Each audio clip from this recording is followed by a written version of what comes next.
Dandadan focuses on Momo and Kin, two teenagers who believe in supernatural things like spirits and aliens. They team up to face these strange encounters, but their relationship isn't smooth. They have their differences, but they also share similarities that bring them together. Their dynamic is a key part of the story. Over time, as they start spending more days together, their bond grows stronger.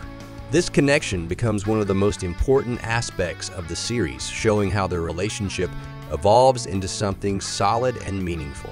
Anyway, before we begin, please press the like button and please subscribe to my channel and turn on all post notifications so you don't miss any daily uploads. Now, let's begin.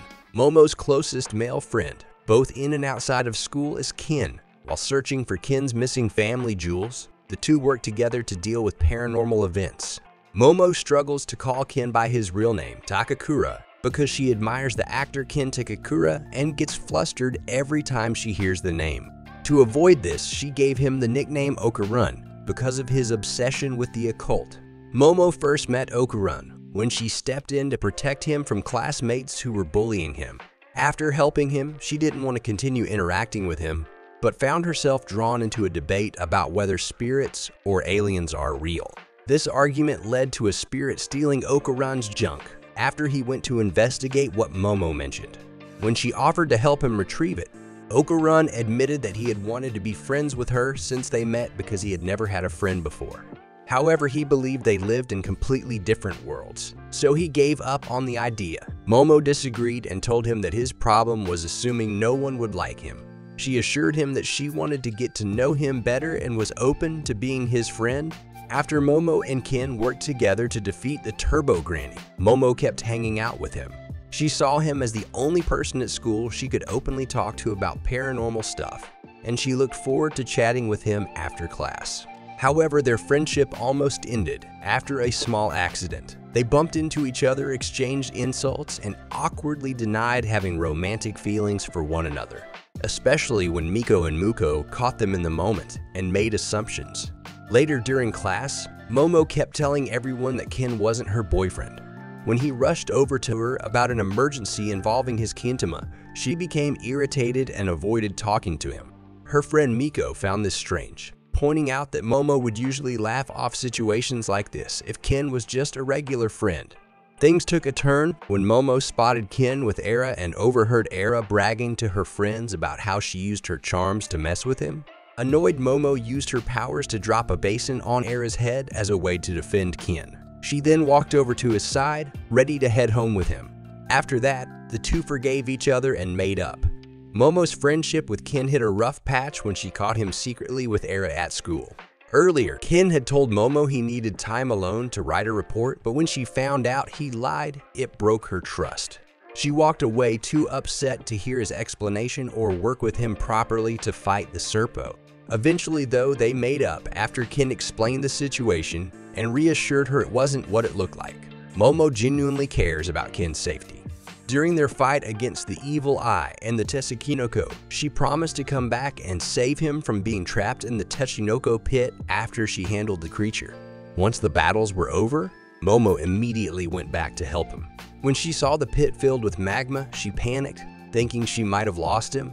With Chiquita's help, Momo managed to save Kin and hugged him tightly, relieved that he survived. Her friendship with Kin feels more meaningful than with anyone else.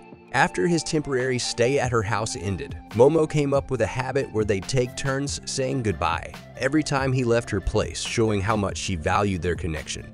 As the story went on, it became clear that Momo was starting to develop feelings for Kin.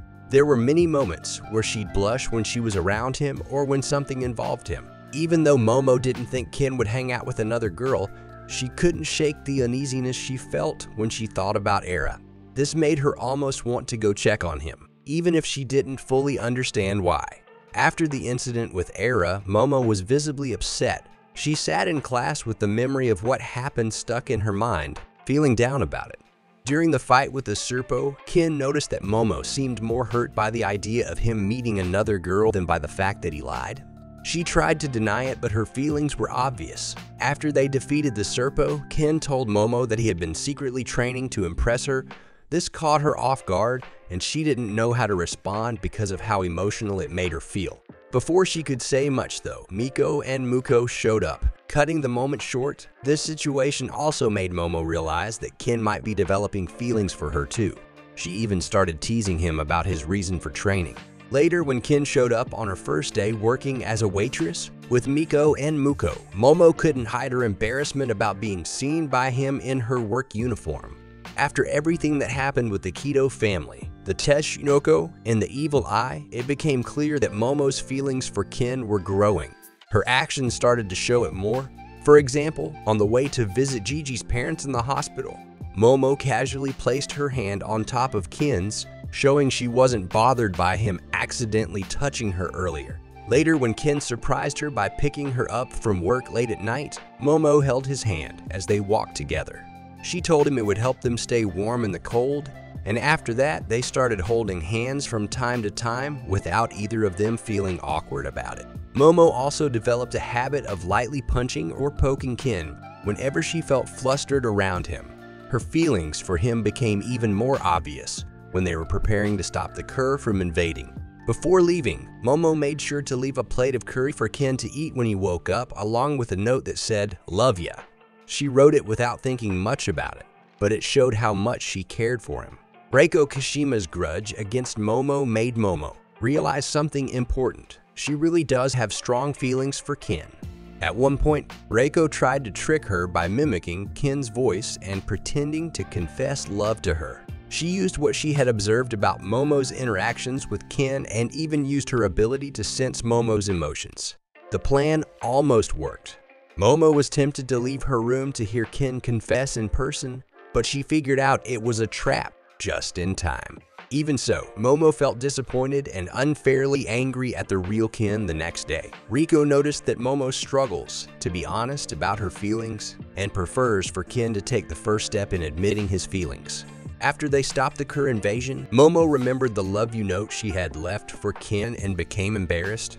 In chapter 159, things got even more direct. Ken wouldn't let go of Momo's hand, even when she told him to. He held on and told her he loves her and doesn't want to be apart from her again. Momo blushed, let go of his hand, and told him to confess properly once she came back from the game. She even made him promise multiple times, clearly showing that she feels the same way about him. Anyway, please tell me your thoughts in the comments below, and please subscribe to my channel and turn on all post notifications so you don't miss any daily uploads.